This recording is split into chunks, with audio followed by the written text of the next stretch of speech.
Shalom, saudara-saudara yang dikasihi Tuhan Yesus Kristus, selamat pagi. Selamat berjumpa lagi pada renungan harian di pagi ini. Damai sejahtera Allah Bapa dan sukacita Roh Kudus memberkati kita semua. Kiranya kasih dan hikmat yang daripada Tuhan kita Yesus Kristus menolong kita untuk melakukan tugas dan pekerjaan kita di sepanjang hari ini. Nas renungan buat kita hari ini, Minggu tanggal 18 Agustus 2024, diambil dari kitab Perjanjian Lama, kitab Amsal pasal 9 ayat 6, dikatakan demikian: buanglah kebodohan, maka kamu akan hidup, dan ikutilah jalan pengertian.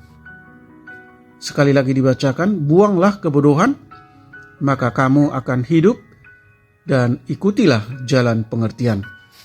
Demikian firman Tuhan. Tema renungan, janganlah menjadi bodoh. Saudara yang dikasihi Tuhan Yesus Kristus, sebagai orang Kristen, kita mungkin marah ketika seseorang menyebutkan kita bodoh. Namun kenyataannya banyak orang Kristen yang seperti itu.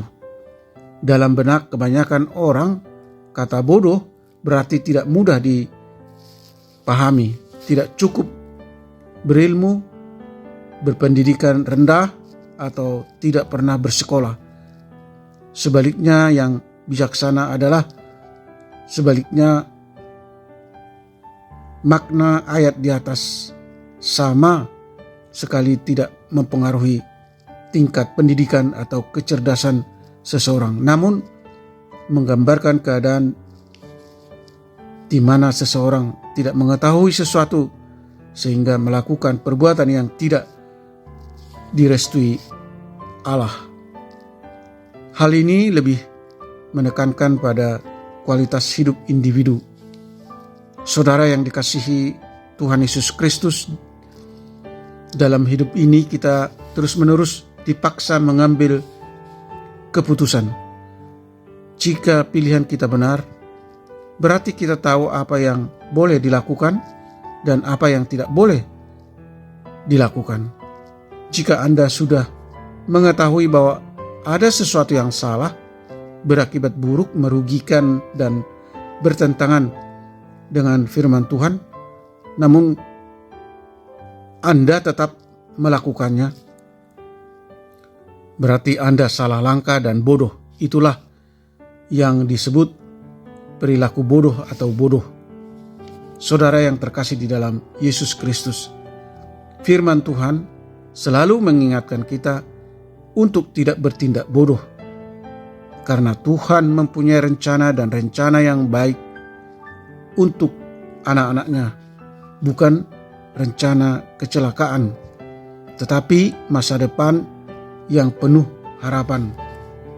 Bandingkan Yeremia pasal 29 ayat 11. Kehidupan yang diberkati, rumah tangga yang bahagia dan bebas dari kekacauan.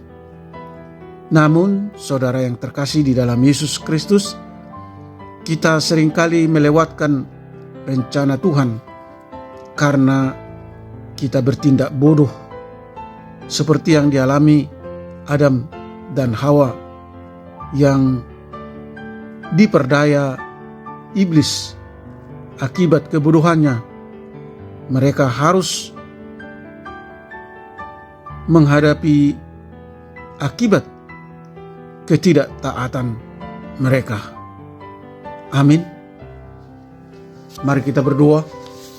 Tuhan Allah Bapa di surga, Allah yang baik, Allah yang sungguh bijaksana, terima kasih atas pengajaran-Mu supaya kami membuang kebodohan, yaitu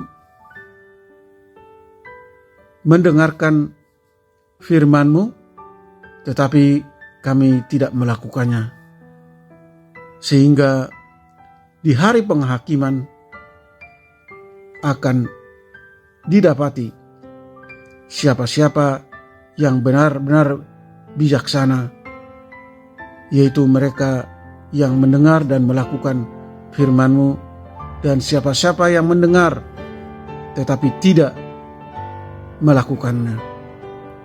Tolong kami Tuhan untuk membangun fondasi hidup kami di atas Yesus Kristus sebagai batu keselamatan yang kekal, bukan di atas pasir dosa, pemberontakan, dan kesementaraan. Tolong kami agar menjadi orang-orang yang bijaksana, yang bukan saja hanya mendengar, mempelajari perkataanmu, tetapi juga melakukannya. Tidak seperti orang bodoh yang mengabaikan firman-Mu dan perkataan Yesus, dan tidak memperdulikan atau tidak mempersiapkan hari depan setelah kematian. Buatlah hati kami selalu berjaga-jaga terus untuk tidak dikuasai nafsu kedagingan, supaya kami tidak berbuat dosa dan tidak melakukan tindakan-tindakan yang mendukakan hati Tuhan. Berkati semua para pendengar renungan pagi ini, anak-anak Tuhan dimanapun mereka berada, dan jika ada di antara mereka yang mengalami kelemahan tubuh atau menderita sakit penyakit, kiranya Tuhan berbelas kasih menyembuhkan setiap mereka yang sakit, menopang mereka yang letih lesu dan berbeban berat, dan yang mengalami berbagai penderitaan dan masalah akibat tekanan ekonomi, masalah keluarga, masalah usaha dan pekerjaan.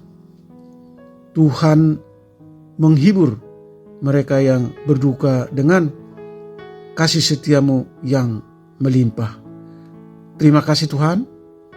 Segala puji dan hormat bagi-Mu Allah yang kami sembah di dalam Yesus Kristus. Amin.